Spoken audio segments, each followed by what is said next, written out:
I am privileged and honored to be in the serene surroundings of this wonderful college, which is a beacon of hope for tons and thousands of students all across the world. They come seeking here for guidance, solace, and knowledge.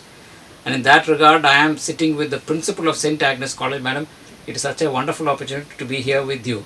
When colleges become a standpoint of excellence, who is responsible for it? The person sitting in the chair, the principal.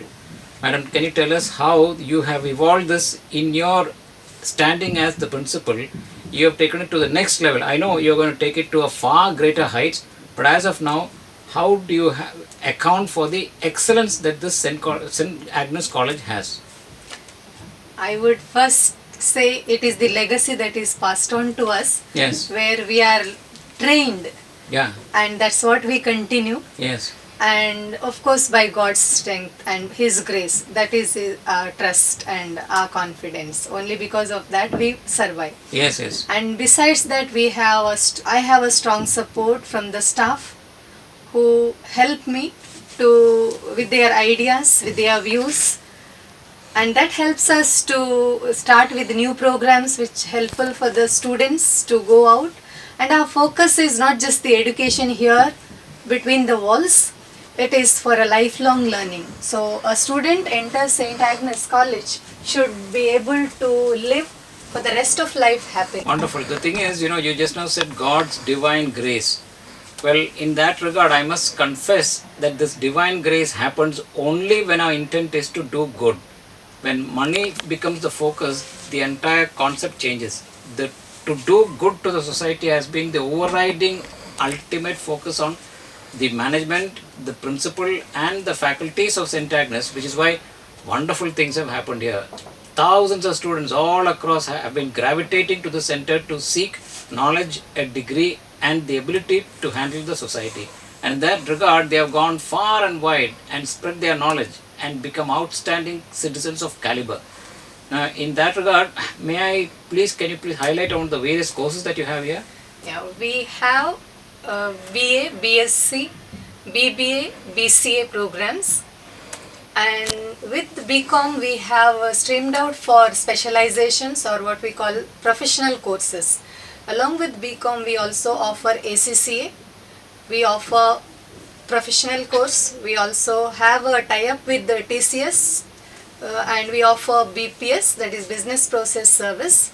And this year, 2 years back, we also introduced CMA, Certified Management Accounting for students. Oh, that is so nice. That addresses the large gap in the requirement in societies, in especially IT companies, when they are yearning for students of caliber and knowledge. But I believe we have been in existence for more than 100 years. And it has been established by the sisters. So can you tell a bit about how this establishment happened? Our congregation began with the small spark, divine spark I would say, where our founder had already joined a congregation and she felt a call to serve God in a apostolic Carmel. At the same time where there was a need for education, especially for girls. When she had come as a sister of the St. Joseph of the Apparition to Kerala, she found so many young girls on the seashore. They were not getting any education, not proper food, etc. So she thought, I should do something for them. And her name was? Mother Veronica. Oh. She is the one who had a dream and at the same time she felt a call to start another new congregation. She started a new congregation in France, Bayonne, and then she sent out her sisters whom she prepared to India.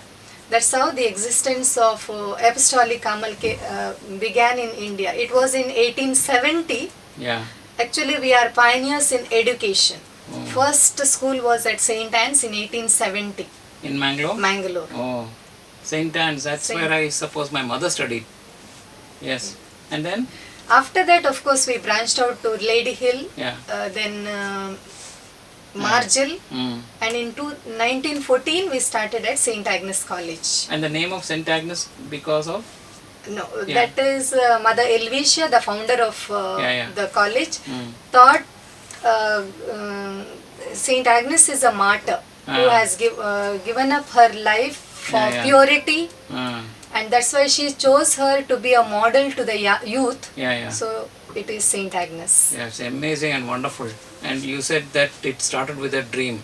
And I was telling Paul this morning, I never got a dream, which means I was not the intended thing to start any education. I really wish I had also started some educational courses in Mangalore, because Mangalore is known as an educational hub. Students gravitating here makes this a place of outstanding educational excellence.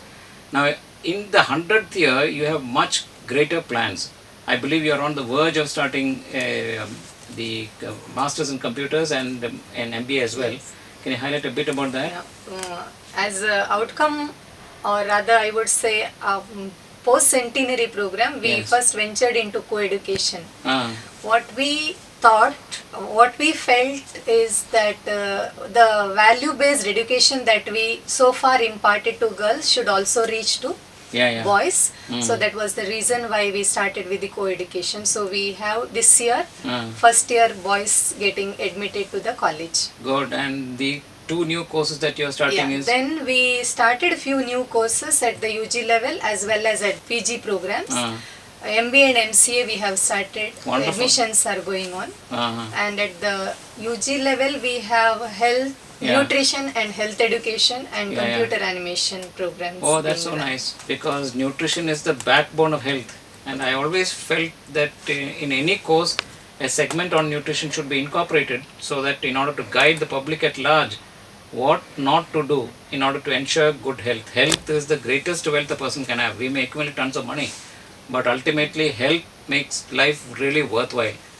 And ultimately when students go for interviews, this is something that I did for my children. I said absolutely focus on perfecting the English language as well.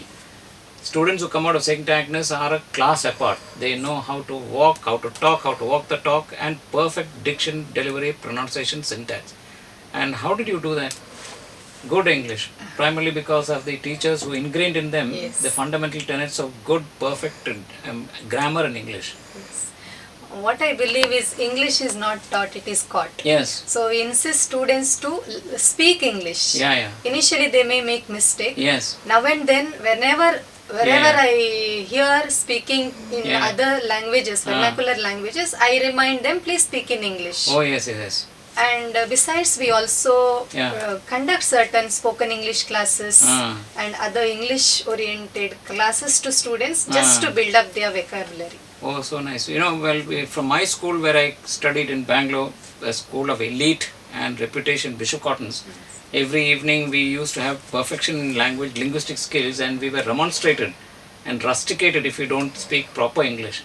And that regard, one thing that I really wanted to incorporate in my college, because students also come from various corners, is study the local 6 languages. The moment you master the local 6 languages, anywhere in the world where these linguistic people exist, they can practice their skill. Are you looking forward to starting maybe a separate course for all students to master Tulu, Kannada? Tulu, Yeah. actually there was a lot of demand Yeah. for Konkani. Yeah, Konkani. We have not started yet. Yeah. But we have French. We also have Malayalam. Yeah. Maybe in I took an extra effort in order to master Tukul. Now, and later, I had a clinic in Dubai where I used to speak Konkani and Tulu, of course, Illu, and various things. But then I found that people tended to gravitate when I started speaking Tulu. Tulu.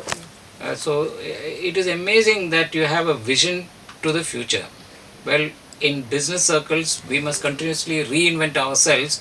That is the only way we can stay at the cutting edge of excellence. St. Agnes has been at the cutting edge of excellence for more than a century. And how do we sustain in this, because so many academic institutions and colleges are coming up, how do we maintain our lead as the college of repute and excellence by reinventing ourselves and making sure that our students are the very best? In that regard, it has been a wonderful morning chatting with the principal of the St. Agnes College. It is indeed my pleasure to be here. Thank you so much for your time.